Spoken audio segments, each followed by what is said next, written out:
Hello, today I will show you how to properly install a car seat belt onto a Peroni booster. Let me show you. I'll put in place the Peroni booster. Make sure it is placed. To demonstrate, I will use my bear. It is well seated. Then, when you install the car seat belt, make sure it goes under the Peroni's booster armrests.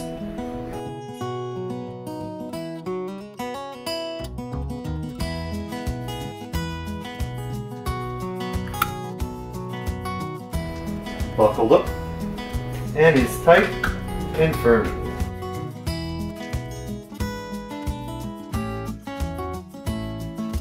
To remove, it is as easy. Unbuckle the car seat belt. Remove the bear and remove the Peroni booster. There it is.